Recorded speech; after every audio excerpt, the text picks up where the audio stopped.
readers, which you can check out. So yeah, we've got a good number of people in the house, and so we're gonna get started. Hi guys. Oof, always intense technology. I'm Brian Gresko. Welcome to the Antibody. It's a quarantine reading series coming to you on LitHub's virtual book channel. This is just a microcosm of what the past couple days have been, because this long weekend has just completely thrown me off, because it's like, what is time anymore? And then we're like on this long weekend and we're always just around. So it's been a very strange day for me, but I'm very excited to be here, as I am every Tuesday, because we have a trio of fantastic readers here this evening. Elizabeth Kadetsky is here, Lisa Olsteen is here, and Sejal Shah is here. I love seeing all the waves in the gallery there. So I hope that you guys in the audience, that you have got yourself a snack, you've got a drink. I hope you just join me, because I need it, and taking a nice deep breath and just settle yourself back to enjoy these guys, their artistry. There's a lot of familiar faces in the audience, so I know you know how this works. But for the rest of you guys, your microphones are on mute, and I ask that you please keep them that way, because we don't have a stage, but we do have a microphone. So we're going to honor the authors when they have the microphone and listen to their beautiful words.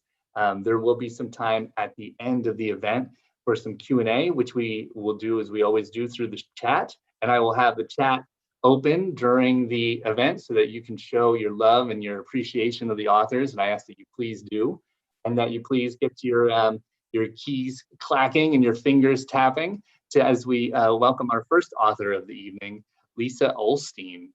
Lisa Olstein teaches at the University of Texas at Austin and is the author of 4 poetry collections published by Copper Canyon Press.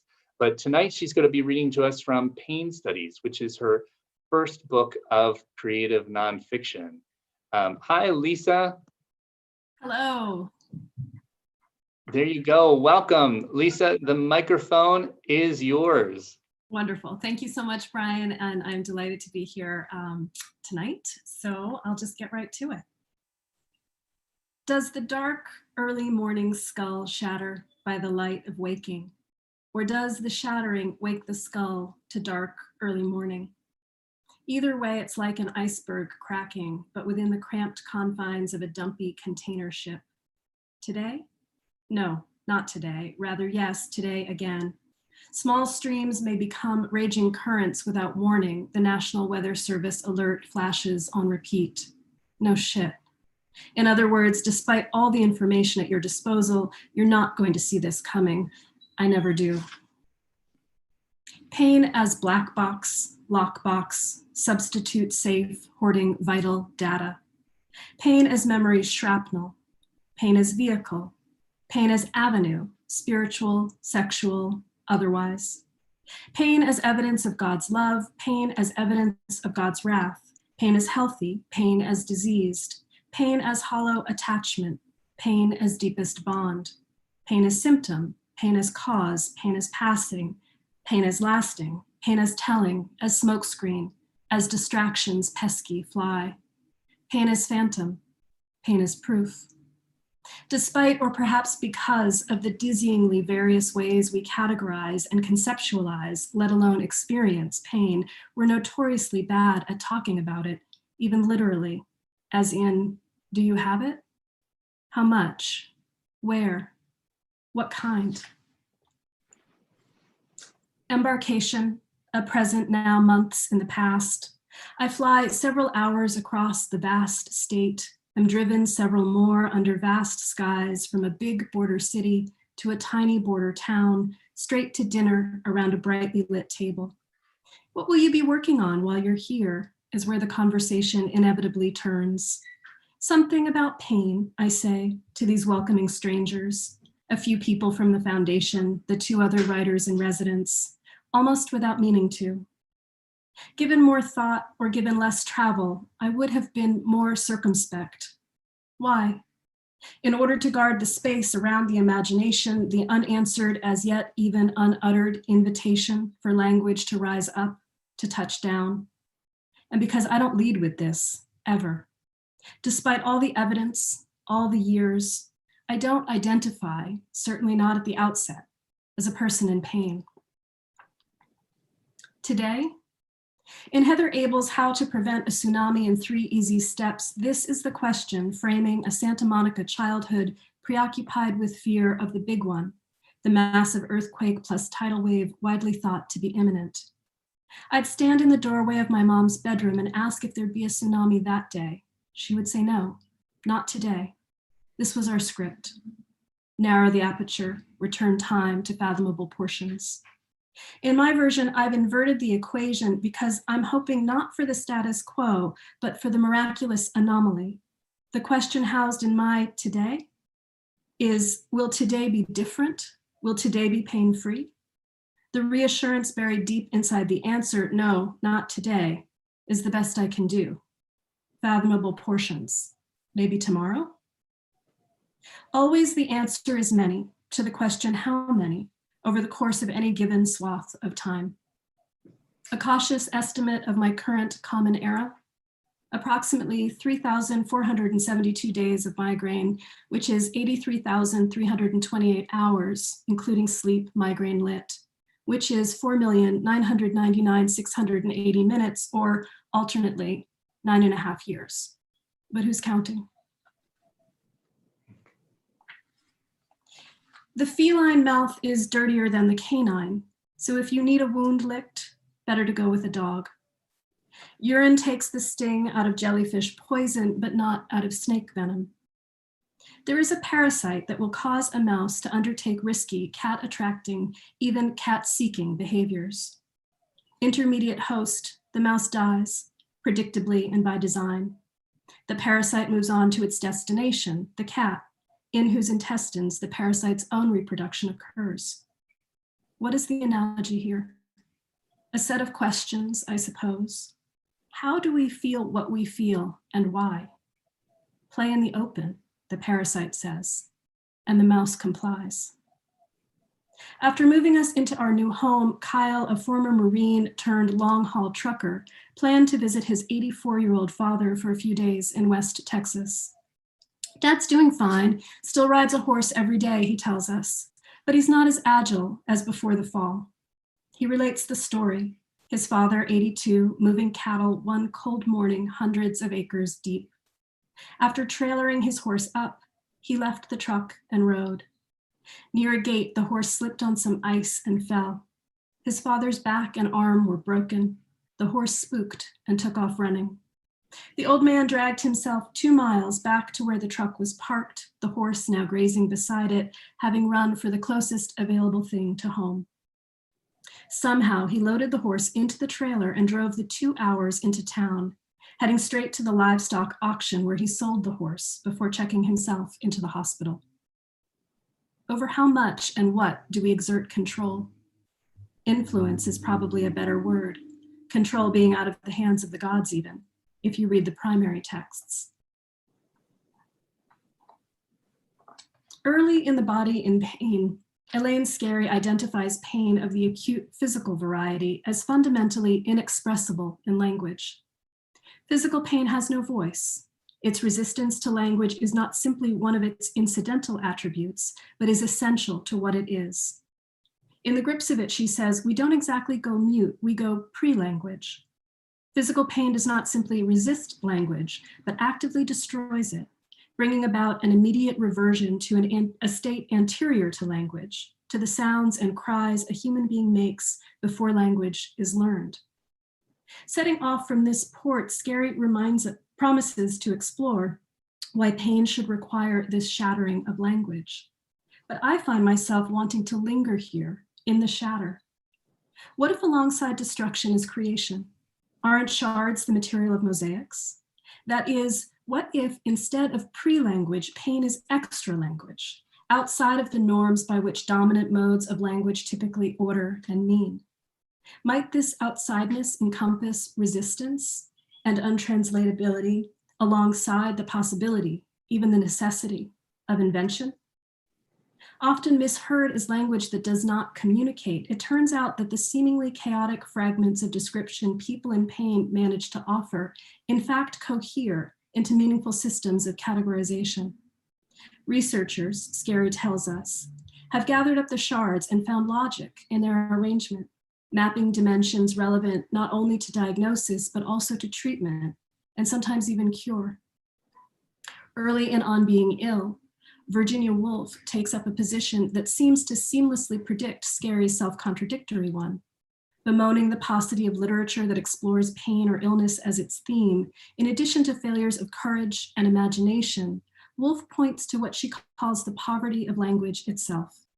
Let a sufferer try to describe a pain in his head to a doctor, and language at once runs dry. In a kind of preemptive strike, she acknowledges our need to go straight to the well, to create new words. But the real action of the essay is to go ahead and do what everyone says can't be done. That is, through some alchemy of shifted perception and attention, to sweep the searchlight of language across pain's murky terrain. While Scary attributes strange autonomies to pain, in just the first few pages of her introduction, pain triumphs, achieves, and entails, Woolf attributes strange autonomies to people in it. How astonishing when the lights of health go down implies equally how astonishing when the lights of ill health come up, followed as it is by the undiscovered countries that are disclosed. What wastes and deserts, what precipices and lawns sprinkled bright with flowers. Pain and illness alter. They insist. All day, all night, the body intervenes. They invent, blunts or sharpens, colors or discolors, turns to wax in the warmth of June, hardens to tallow in the murk of February. They isolate. There is a virgin forest in each, a snowfield where even the prints of birds' feet is unknown. They isolate. Here we go alone, and like it better so. They invent. Other tastes assert themselves, sudden, fitful, intense. They insist. This monster, the body, this miracle, its pain.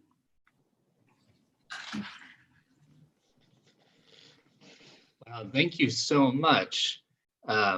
Let's everyone, if you show some love to Lisa in the chat. That was exquisite. Thank you. Lisa, can I ask you a question? Because I can't help but notice in the back, is this your studio where you're reading from? Yeah. So the case, the print case is, I have a print case downstairs full of all sorts of little oddities, and I love seeing that mounted on your above your desk like that. That's very cool. Yeah, it's got some cherished objects. That's awesome. And is that, what's the other thing that I couldn't help but notice is the head that's mounted on the other wall. That's a rabbit.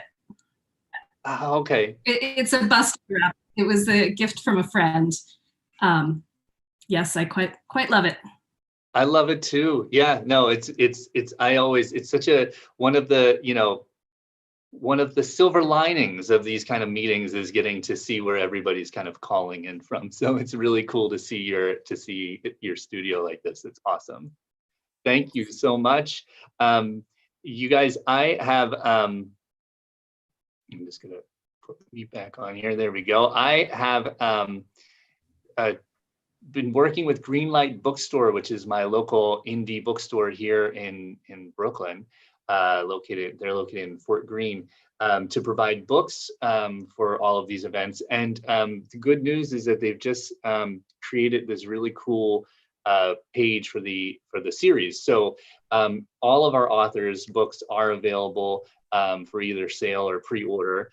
So please go, go get a copy of Pain Studies and support our author and support Greenlight Bookstore. And it's kind of cool to know that if ever you want to go, and if you've seen someone here on the Antibody and want to go find their work, you can go to that page and do so. So cool. Thank you again, Lisa. Moving right along, our next author of the evening is Sejal Shah. And Sejal is the recipient of a New York Foundation for the Arts Fellowship in Fiction. Her essays and stories have appeared in Brevity, Conjunctions, the Kenyon Review, Literary Hub, The Rumpus, and the collection Under Her Skin, How Girls Experience Race in America, among other publications. She has taught creative writing at the University of Rochester, Mount Holyoke College, and elsewhere. And she's joining us from Rochester, New York, and she's going to be reading from her beautiful new collection, our forthcoming collection, which is just about to be out in the world. This is One Way to Dance. So please, everyone, get those keys clacking and those fingers tapping, and welcome Sejal Shah. Hi, Sejal. Hi. Let's see. Can you hear me? There you are. Yes, you are here. The microphone is yours. Thank you so much, Brian. This is episode 10 of the Antibody. Yes, this is episode 10. You created such a lovely series, and you did it so fast, and it's so organized. And thank you so much. It's nice to know that both in reading for the series and coming in as an audience member, that you're going to be well hosted. So, yay! Thank you. Brian didn't mention the anthology that he edited, When I First Held You, also available at Greenlight Books, and don't have that yet, but I do have Lisa's book, which just came out, and you'll be seeing Elizabeth's book, and this is my book, which comes out next week from University of Georgia. This is One Way to Dance.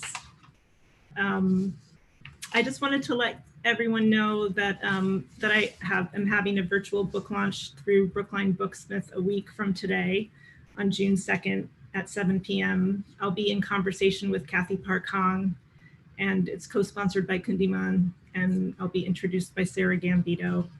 You can register for the event if you're interested at sejal-shah.com or over at Brookline Booksmith. And I've known Elizabeth and Lisa for a long time, and I've never done a reading with either of them. So this is really lovely while we're all at home. If you have the book and you'd like to read along, I'm going to be reading from part of an essay called Ring Theory. It's on page 142. And it was it first came out in this anthology last year from UMass Press, which also published Elizabeth's book, Strange Attractors, Lives Changed by Chance. And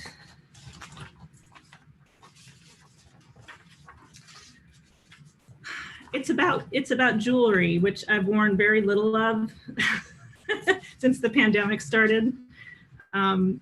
It's a segmented essay in 11 sections, and I'm going to be reading 7 of them.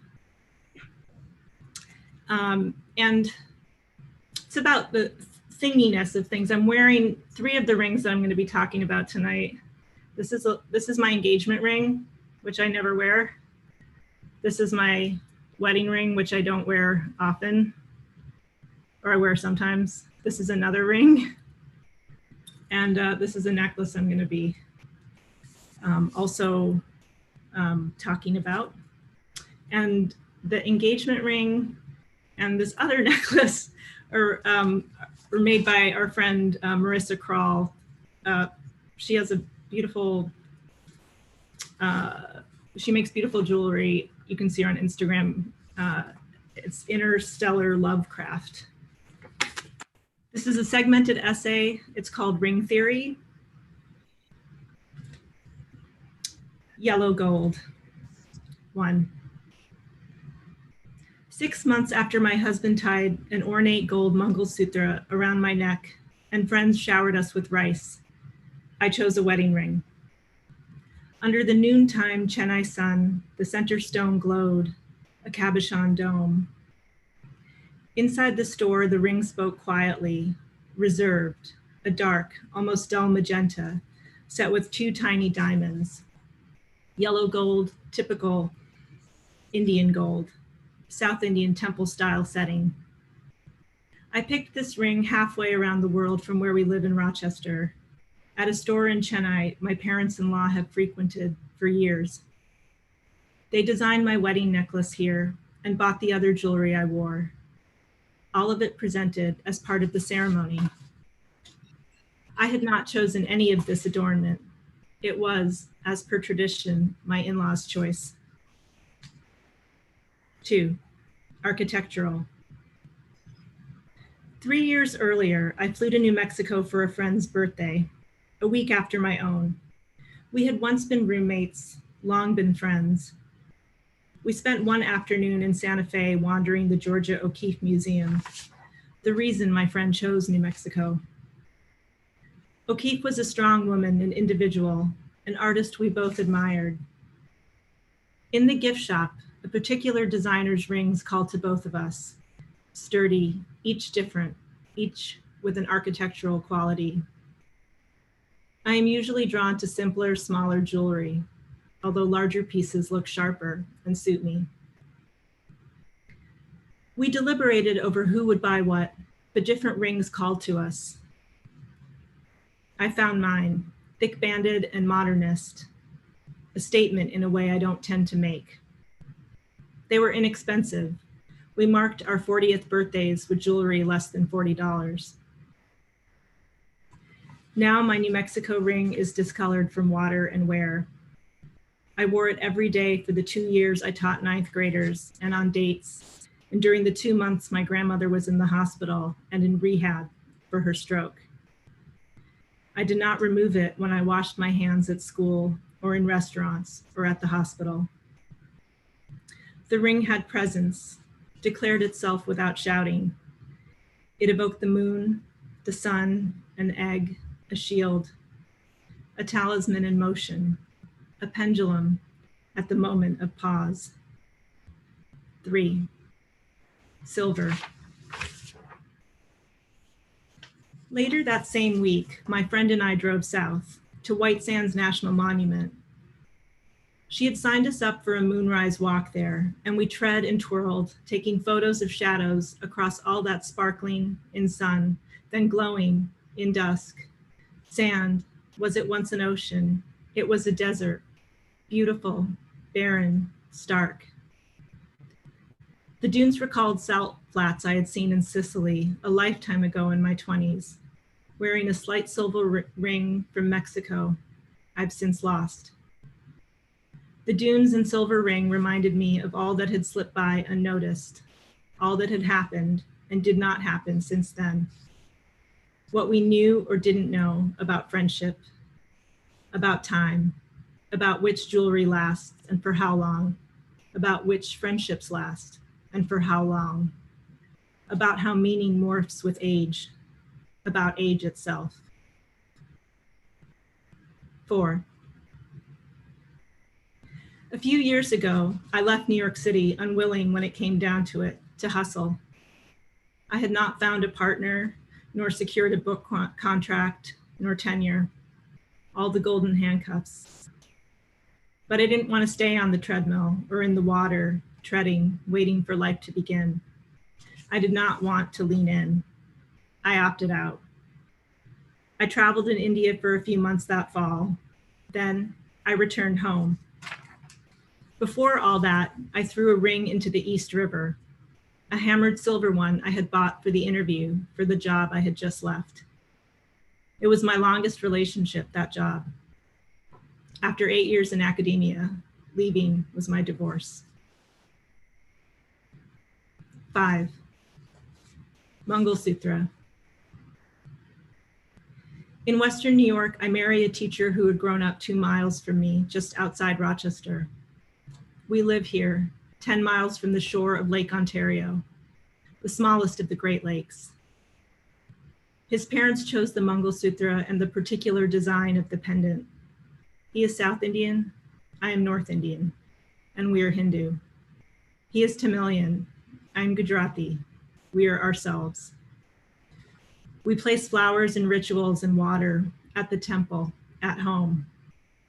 We are told to gaze at the full moon, to drink in the moonlight. and there are special full moon pujas. He is not an artist, but it is an art of sorts, marriage, learning a way to live together.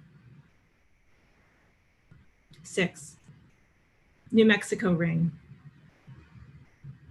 I vacillate, take time to decide.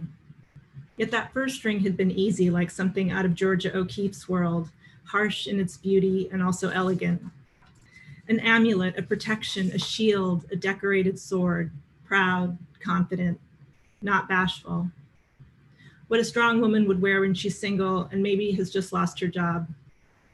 And maybe she hasn't published her first book, but who's counting? Is it strange to have such a strong feeling about a ring? When I decided to marry my husband, no ring leapt out and said, here, this, here I am.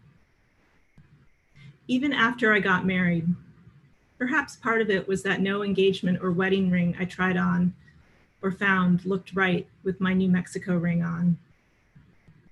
I did not want him to choose a ring. I'll be wearing it, I said. How could someone else choose it? 7. During the year we were engaged, I wore a slim hexagonal brass ring my husband bought at a small shop I liked where we knew the designer. Though I did not choose it, I wore the ring on my left pinky and it stamped a moss green band around the base of that finger, ghostly, oxidizing. But the whole time I was engaged, that whole year, I wore my New Mexico ring on my middle finger and an almost invisible band on my pinky finger. No other rings. Nothing on my ring finger. I consult the dictionary. A brass ring, informal, refers to wealth, success, or a prestigious position considered as a goal or prize, e.g., few of those who reach for the brass ring of the presidency achieve it. A month before my husband presented me with the brass ring, though we had already decided to marry, my in-laws hosted a ceremony in their home, according to South Indian tradition. This event proclaimed our engagement, a document signed by our parents and my brother and sister-in-law. A priest from Toronto, fire rituals, chanting, lunch, many flowers, our immediate families and my grandmother, aunt, nephews, cousin, and cousin-in-law present. No rings. I wasn't even sure I wanted one. Getting engaged and married is considered an achievement in the countries or cultures to which I belong by birth and ancestry, by nationality or ethnicity, by language and skin, by blood and memory, by gender and age. I did not want getting married to be the greatest achievement in my life. And I'll stop there. The essay goes on, but I won't. Thank you so much, Sejal. Thank you. That was so beautiful. Everyone, show some love to Sejal in the chat there. That was amazing. I did read along as you were reading it. That was really cool to do, and so cool to see the rings before the thing. Yeah. Here, wait, you're muted again. Hold on a second. Hold on. How can I, hold on, give me one sec. I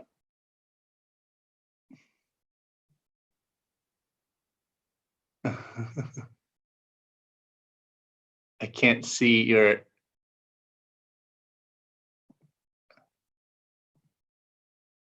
there you are. Hold on, hold on, hold on. Oh no.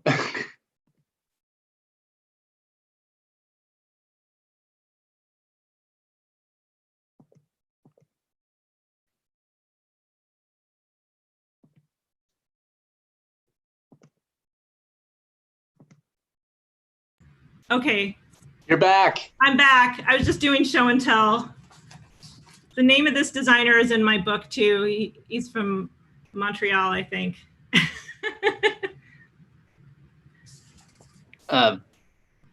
Sorry about that. This is a night of technical difficulties. Some nights are like that. But I loved seeing the jewelry beforehand. It's very cool, and it helps it does help to. I was wondering about the hexagonal ring. Yeah, it's really, yeah, my mother was like, don't you want a diamond? And if you want to know what happened, you got to read the whole essay, right? It's really beautiful. I love essays too that are like inspired by things and litanies of things. It's really, really cool. It's a gift. And this whole book is a gift. It really was. I said to Sejal, it's like really does function like a memoir, but in collage form. It's really beautiful. So thank you so much.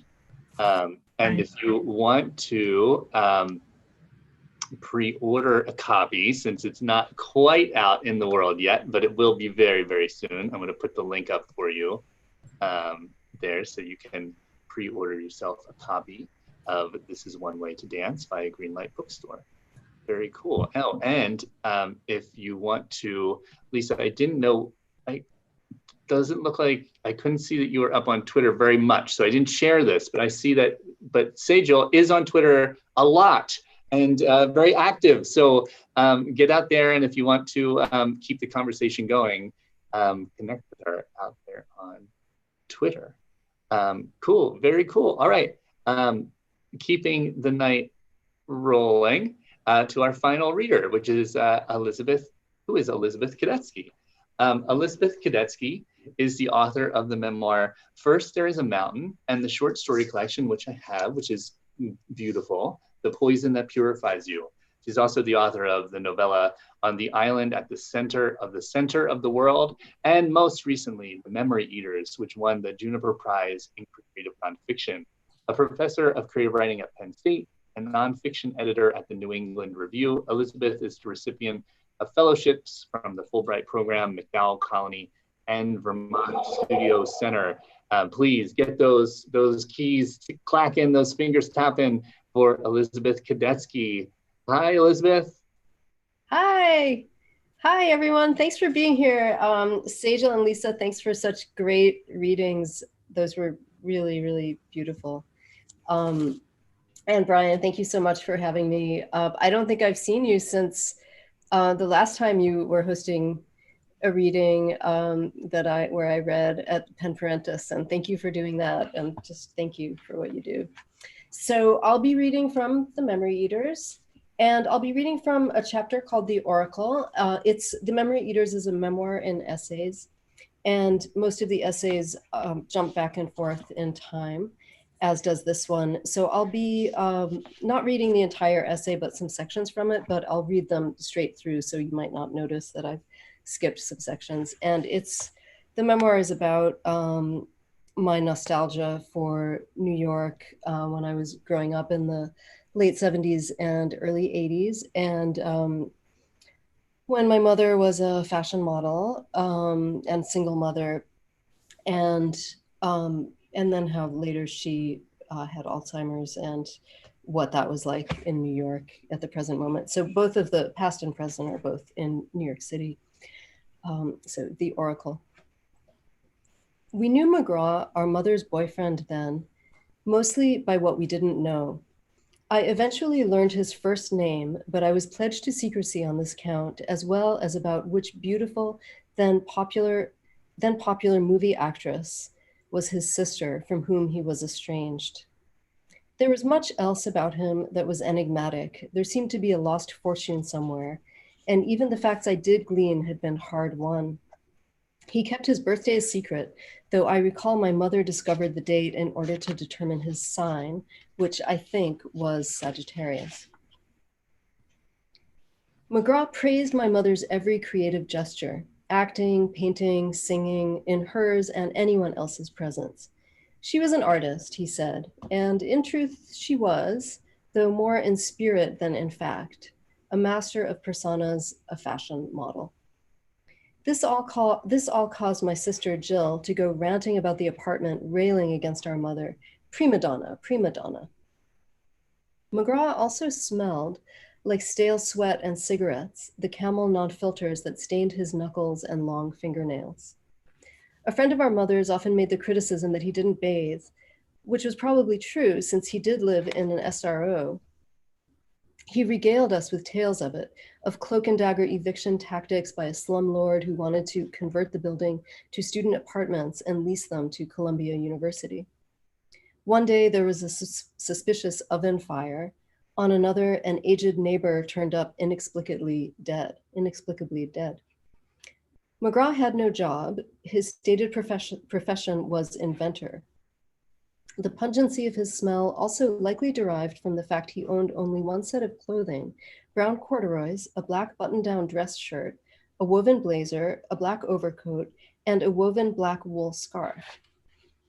In our apartment, he often wore only black boxers so that he could work on his lifelong project of repairing the cords, or with his pants on, the other items.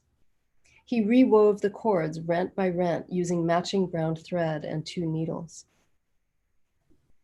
My mother says he was her one true love and gets weepy now when I bring him up. He's dead, she says with certainty. Probably dead, I think so, dead. She looks off to a middle distance, lost or not lost, it's hard to say. I notice how beautiful she is and think of a Velázquez painting I saw once in Spain of the Oracle of Delphi. We are eating together at a glamorous caviar bar on 7th Avenue, and she is doing that thing she does, disappearing for a second as if she's had a stroke. I'm thinking. Why so defensive? Was she really actually dropping out from our shared world, shifting to a consciousness held privately by her alone? Now she shifts back again. As usual, I am relieved that I waited for her to come back, that I didn't try to jar her into our world by asking my question again and calling her attention to her lapse from reality. It's too bad it couldn't lead to anything, she says, returning to McGraw. I knew it couldn't, but I couldn't end it either. She doesn't remember now how they broke up. She's better reflecting on feel, the palpable sense memories of the past, rather than fact or detail. It was too bad he was so, she pauses, wacky. Sometimes she says wiki, but I know she means wacky now. Wiki is her made-up word to remind the listener, who already knows, that she is losing her memory. It means roughly Alzheimer's-ish. But McGraw actually was wacky. He never felt real, she continues, about McGraw. What is real? Where does my mother go when she goes to that place? It's not an Alzheimer's place. It is a my mother place that's always been there for her. I think what she means is that McGraw couldn't take care of himself, hadn't figured out how to sustain himself, much less help us negotiate the enormous, daunting work it cost us to live our own lives then. My mother makes a body gesture as if creating a solid ground on which to squat or sit cross-legged. Her physical expressiveness lent her naturally to her career in fashion modeling. Yes, I say, filling in blanks for her. McGraw was a man more of the ethers, up there with his twirling exhales of cigarette smoke. I do think he was a Sagittarius, fire, but certainly with the moon in something airy. Long after they parted, I started to bump into McGraw from time to time on Upper Broadway. This was in the early 90s, more than a decade after my mother first met him. He was still wearing those same clothes, though the actual thread seemed to have gone through several cycles of regeneration. I was attending Columbia University at the time, where a classmate of mine who lived in university housing once identified McGraw to me as one of the homeless people who lived in his building. An oxymoron? I thought bitterly. The university was trying to evict this crew in order to complete its conversion of that property to student rentals. This sounded just right. McGraw had told us those stories. The first time I saw McGraw, I stopped him and we hugged warmly and looked into each other's eyes. It had been 7 or 8 years. Time had not treated him well. The way he huddled into his overcoat and carried grocery bags filled with belongings could certainly create that impression he was homeless. As the weather got colder that winter, McGraw shrank more and more inside that old overcoat. Several times when I saw him, he didn't recognize me, and while I tried to make eye contact, I often let him pass as I was carried along by a wave of friends from school or a sweep of new responsibilities. What I noticed looking into his eyes on that first day on Broadway was their expression of wisdom, but also a cloudiness, a bleary quality. They were blue, very pale. I had a moment of uncertainty about the oracles. Then McGraw looked into the sky and pointed out that it would be a full moon that night. "Go look at the moon tonight," he told me.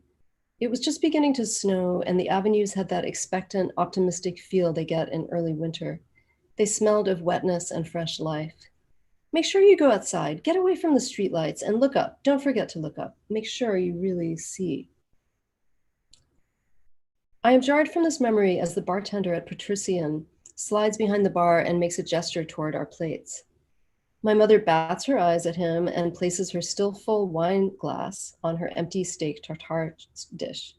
She turns to me. "Mom is still the best date ever, I think."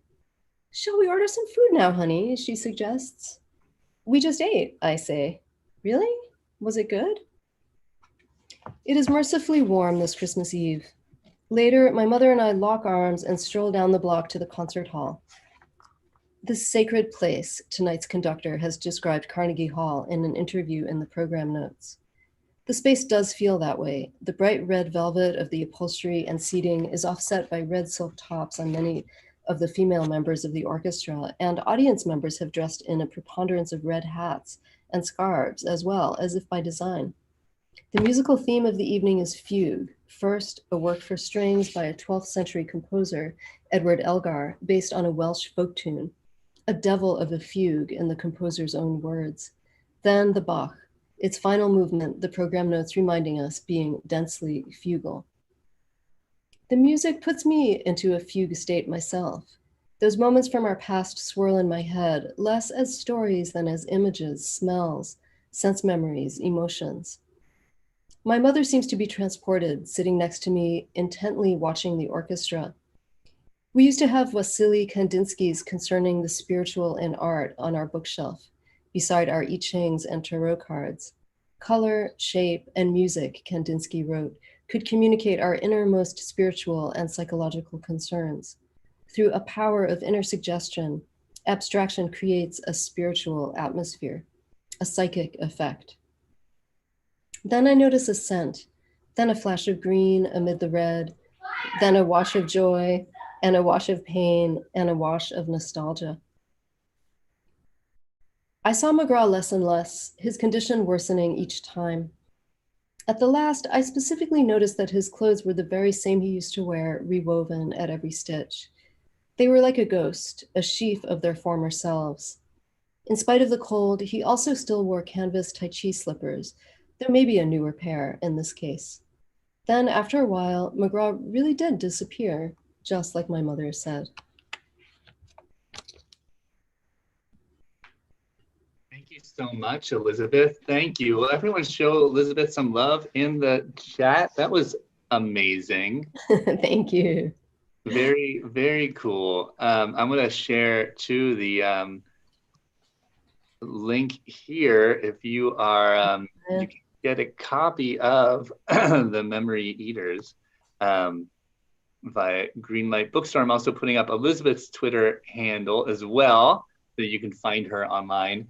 I'm gonna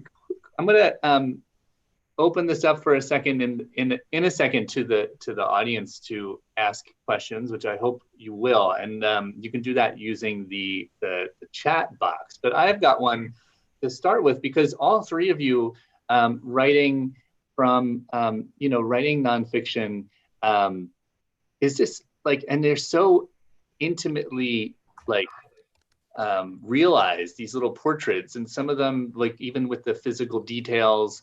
Do you journal? Is journaling a part of your writing process? Elizabeth, do you want to start? Yeah, sure. Yeah, I definitely do. Although I instated an austerity measure for myself at one point on journaling, because it was getting a little bit out of hand. And I was sort of writing in my journal more than I was living my life a long time ago in the 90s. And I thought, writing a journal about writing in a journal is kind of boring. So I made a conscious effort to think of my journal more as reporting, reportage. And that's more what it is now. So it's more things that I specifically think I will write, or documentation of something that's going on that is kind of intense and too much to actually write about at the time. So a lot of this book did come out of journals, but I had to break that habit of just writing everything. Sure. Yeah, like journaling as like a form of procrastination. Yeah, of not living. Writing an essay, not living. Yeah. Yeah. Lisa, what about you? I don't. I always have notebooks where I write down stray lines or a phrase that's particularly caught my ear, but I don't, unless I'm going through like a very particularly difficult moment where I might write something down to try and understand my own feelings better. I don't actually journal. I haven't in decades. I did when I was a lot younger. Sejal, how about you? I had a very regular journaling practice, and just and then was doing morning pages for years and years, from Julia Cameron, Write the Artist's Way. And then sometime before the pandemic, I lost everything. and so I haven't been as much, and I miss it. I have notebooks everywhere, but I don't have a notebook. I find it really grounding when I do write, but I think I miss that dialogue with yourself, with your own mind. Right now, there's been a lot of kinds of writing I've had to do for book promotion. So I really look forward to getting back to a journal, and a friend just gifted me one. So I think that's time. I just got one in the mail. That's cool. That is definitely the universe sending you a message. Yeah, I think I'm more along the lines of Lisa. I used to journal quite a bit, and I really love those, but nowadays I hardly do. So it's interesting to hear. I like show and tell. So this is the journal. It's so beautiful. I don't want to write in it because it's like hand bound, but oh my goodness. Right. Yeah. The book sometimes it feels like it demands special words, and journaling doesn't always. That's very cool. Is there any questions from the audience for our authors? Because I could happy to keep going. But while people, I understand that sometimes it's a big deal to ask to be the first question. Can you tell me a little bit more about your titles? Because the titles of all of your books are also just very beautiful and evocative, and titles I find are a special kind of challenge. I can go. Yeah, do it, Sejal. So my book was first called Things People Said, or Things People Say, actually, because I found myself writing often about things about things people had said that had annoyed me. And one of the outside reviewers for University of Georgia Press just said, I would caution you from putting the emphasis on other people's words. Like, this is a really strong voice. And so even though I liked the title, Things People Say, that was a compelling reason for me to look for a different title. And This Is One Way to Dance is taken from one of the essays. And I loved that it got dance explicitly into the title, because it was important to me in my life and in many of the essays and in the writing of them.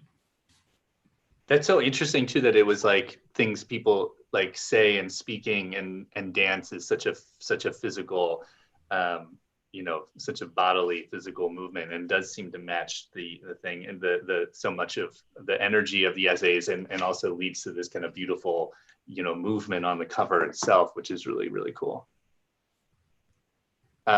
Who wants it? Lisa, how about you? Sure. I like how the word studies in this title can kind of take on a couple of different meanings. So I think of it relates to the idea of, a pain study, the way you might have in the medical literature. But that was not the primary way I was thinking about it. But more in like an artist sketch, the way you do a study in preparation for something, or the way a notebook would be filled with studies of something that a mind is circling from a lot of different angles. And then there's also sort of the echo of giving pain the autonomy. So pain studies us, right? So the normative idea that we analyze pain, or we analyze ourselves in pain, and so we study it, and that's a pain study. But pain studies also invites kind of the two-way mirror or something to act from the other side. I love it. I love the thinking about the pain studying us aspect of it. That's very cool. Elizabeth, how about you? Let's see, oh yeah, good. So the book took me a long time to write, and this was always the title. It took me about, I don't know, 12 years. And at one point when I started the book, I became a little bit obsessed with Homer's Odyssey, which somehow I'd gone through several degrees and never read. And so I started listening to it on audiobooks and reading articles about it, and like sort of doing yoga while I was listening to it and reading it on the page. And I just really, really connected with that story and different translations of it. And so it's a reference to the Lotus Eaters in the Odyssey. And the thing that I loved about the Lotus Eaters chapter is that depending on which translation you read, it really is about the love of forgetting the Lotus Eaters. So these sailors wind up going to the island of the Lotus Eaters, and they don't want to come back. They eat the lotus fruits, and it helps them forget. And because they have tasted the fruit of forgetting, they can't remember what home is like, and so they don't want to go home anymore. And as I worked on the book, I slowly realized that the book was really about my mother's memory loss, which was connected to her sort of lifelong traumatic PTSD, sort of amnesias. And then my sister's drug addiction I was also writing about. And then my own escape in the book is nostalgia. And so I realized that we each had our own kind of form of the lotus. So the book was with me from the beginning of the project, but it just, I mean, the title was with me, but it became more and more clear to me that it was the right title for it. And nobody ever complained about it on the publishing side. So I guess it worked. I know, like, sometimes, I mean, like for my first book, they were like, no, let's come up with like 500 alternative titles until we get back to your original title. But this one, it didn't happen on this book. Yeah, I was gonna say that's like lightning striking if you've submitted a title and nobody questions. No one wants to mess with it. That's wonderful, and that's very cool, because that's what I was thinking of the Odyssey, but I wasn't sure. I wasn't gonna make that assumption. That's very cool. Yeah, I have a few translations here. Most recently, the Emily Wilson one, which is really fantastic. Yeah. It's such a great energy to that translation. Yeah. Very cool. Well, is there any? I know there's some writers in the house as well as some passionate readers. Anybody out there have a question for our readers this evening? Yeah, Salome, a fantastic writer, calling in from Miami, I believe, where they wrote their books. Salome, you mean like the? Hold on, I'm trying to find you on our list here. I can hand you the microphone. Salome, I'm going to put you on mic. Do you want to explain? Do you mean where they wrote it? Like. Hi. Sorry, I was going to complete the sentence and it just, I sent the message before I did. Yeah. So go ahead, complete it. You got it. I'd like to know a little bit more about the actual place they were in when they were writing. I know some of them took years in doing that, in finishing the whole project, but I'm interested to hear about how the way the setting affected their process. Yeah, I hope that's clear. Super cool. Thank you, Salome. Yeah. I moved around a lot in 20 years, and if in the book I'm in Iowa and I'm in Rochester and then I'm in Massachusetts and then I'm in New York and then I'm back in Rochester, and there's a lot of that. And in fact, one of the essays, Lisa, were you at Shahid's memorial service in 2002 at UMass? No. Okay, so there's an essay in here about our professor Aga Shahid Ali, and I came out of remarks I made at this memorial service, and I did it at the last minute, and I printed what I had written, but I didn't save it. And then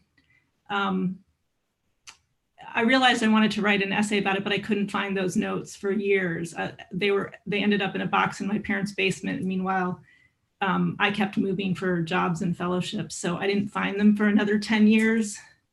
And so then I wrote the essay in 2013 when I was back in Rochester. And so there's a lot of movement in the book.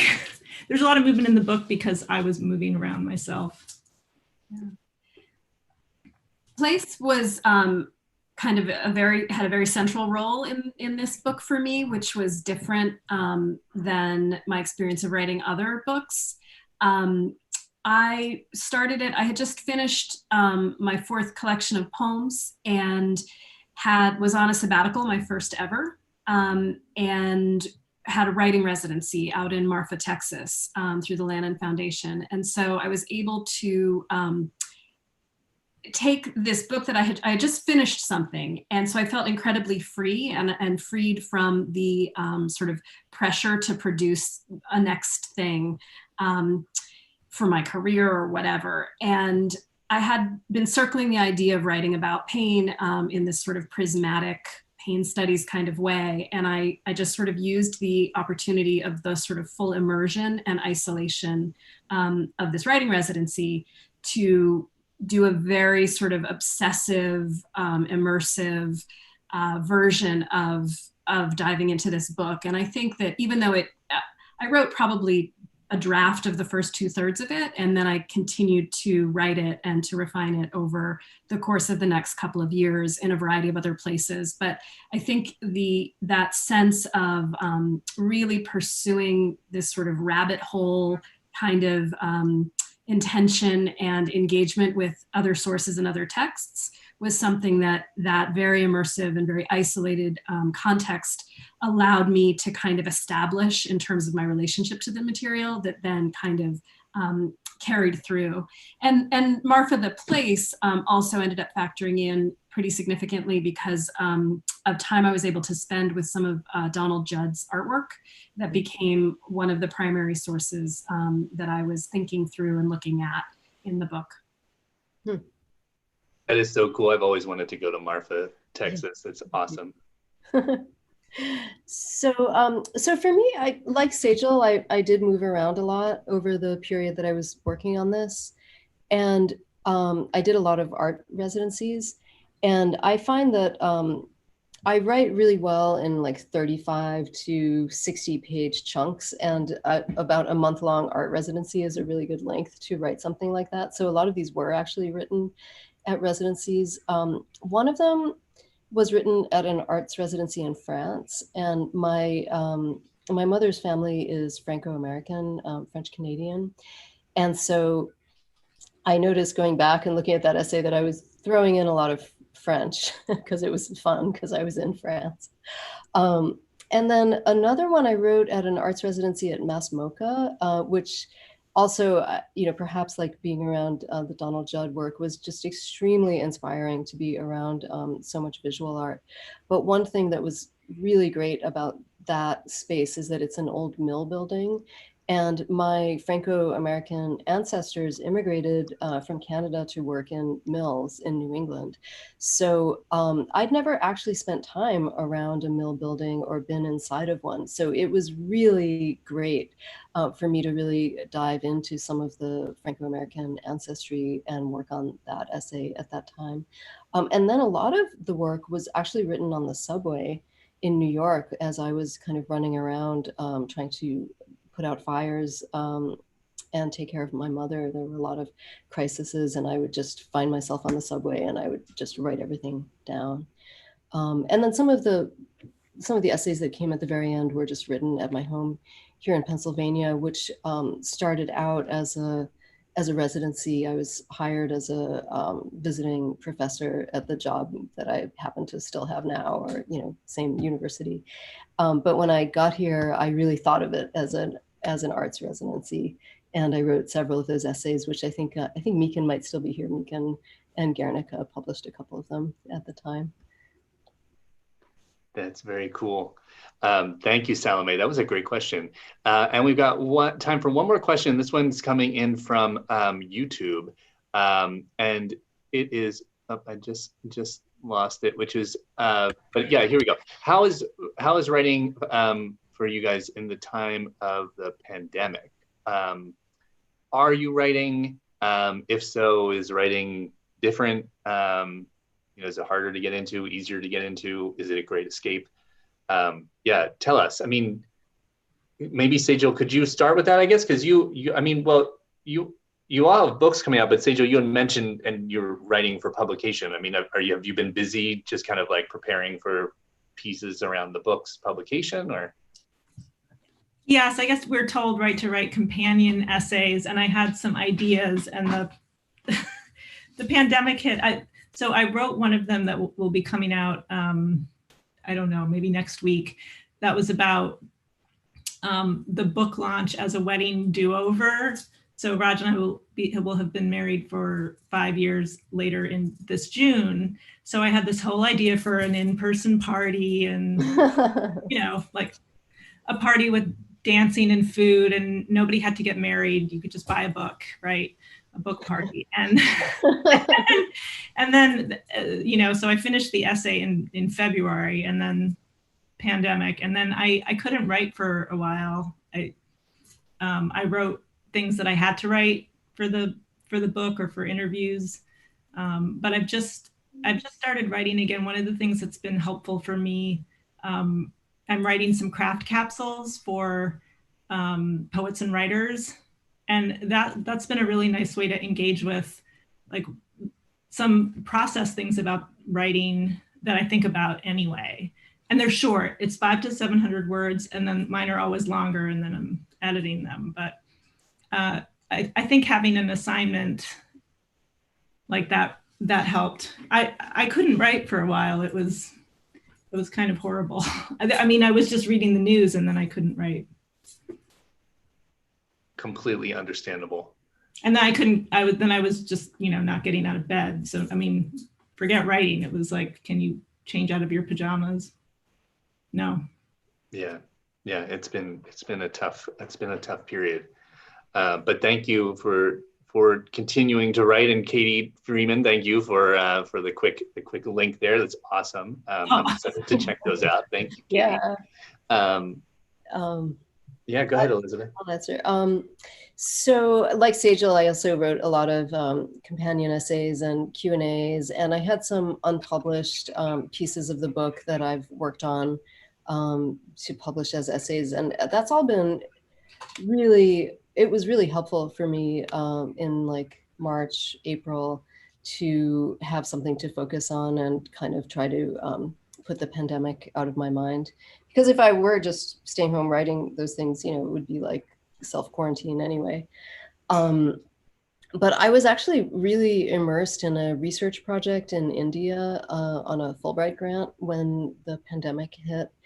And the research was just very engaging and kind of exciting. It's about antiquities and the preservation and theft of antiquities in India. And I was able to kind of get myself to Delhi for the last part of the project where I was going to look up all these archives. And that's when everything kind of shut down and I wound up getting evacuated. So I'm kind of just trying to get my head around, is that even a relevant topic anymore? And at first it felt like it wasn't. And now it feels like actually, yeah, right? Like, thinking of Emily St. John Mandel's book, Station 11, about, preserving culture after a pandemic. So I'm actually kind of excited about the topic, and I hope I can find a way back in, even though I wasn't able to finish the research in India, and who knows if or when I'll be able to go back in the next couple of years. Yeah, I can't imagine like the travel. I think I talked to you just when you had kind of settled, the dust settled. Yeah. Yeah, that's wild. I'm teaching a class now, and a student was trapped in Argentina and managed to just get back while the class was happening. But yeah, just on vacation that turned into a total oh my God. nightmare to get home. So yeah, glad you're back. Thanks. Lisa, how about you? Very little writing for me. I've found I've had a few visitations, I would say, but it hasn't been a time where I have felt like it was possible for me to sort of enter into extended writing spaces, even if it's only an hour or two. I've got a school-age child that I've been all of a sudden proctoring and tutoring and Google Classroom guiding, and I've been, up until recently, was teaching my own classes on Zoom, and not a lot of bandwidth available for me to sort of escape. It's one of the things that's felt so strange is that given the chance, I love to be alone and write. Very much, and not leaving the house or not interacting with other people for extended periods is something I actually seek out in order to do deep immersive writing periodically. And this has had so many of the hallmarks of that, while being fundamentally so incredibly different. Yeah. Yeah, I'm glad you said that, because I'm largely in the same boat, and for me, it kind of comes and goes in these waves after this long weekend, especially. Like today was one of those days where I just really wanted to kind of curl into my cocoon and spend some time alone on the page, and it's just not really possible. And so there's days when my temper is shorter than others, because if I can get a little bit of time in and waking up early in the morning or something, I can be a little bit calmer throughout the day. But yeah, it's so tough with a kid, with people home all the time. But thank you, Lisa. Thank you so much. I'm really excited to check out pain studies. Thank you. Yeah, of course. And Elizabeth, thank you so much. Thank you. I'm glad you're. Yeah. Great to see you. Wonderful to see you again, and so excited for your new book. Thank you. Sejal, thank you as well. Thank you so much, Brian. Thank you, Lisa and Elizabeth, for reading. And I just wanted to say also thank you to Raj, and thank you to Katie Freeman, and thank you to my friend Lorraine, who were all just been so helpful. It is so stressful doing this book stuff when you're trying to figure it out, and then it's a pandemic, but now we're sitting here in a salon. You need some good people in your corner, and I would also give a shout out to Katie Freeman, who was very helpful at the start of all this, and sitting down and talking with me about digital events and trying to create a vibe, different from in-person embodied event, but still hopefully warm and special, and this has been really wonderful. So thank you all three of you. Thanks, Katie. Thanks, Salome, for a great question. I'm putting up here a link one more time to next week's. There's a full schedule of readers. I have at this point, I'm halfway through. There's going to be up to episode 20, and that's the beginning of August, and then I'm taking a little breather. But next week, I'll be back with Claire Beams, Melissa Ragsley, and Mary South. So, come back, check that out. Apologies one more time to everyone who was here during the weird tech blip at the beginning, but this has just been a bomb and a wonderful event. So yeah, fantastic. Thank you guys. Thank you so much. Have a good night, everyone. Until next time, be safe and optimistic, and keep reading books. We'll talk to you guys later. Bye. Bye-bye. Bye, Danielle. Hi, Danielle. Bye. Bye, Sejal. So nice to see you again. It's great to see you guys. Bye, Elizabeth.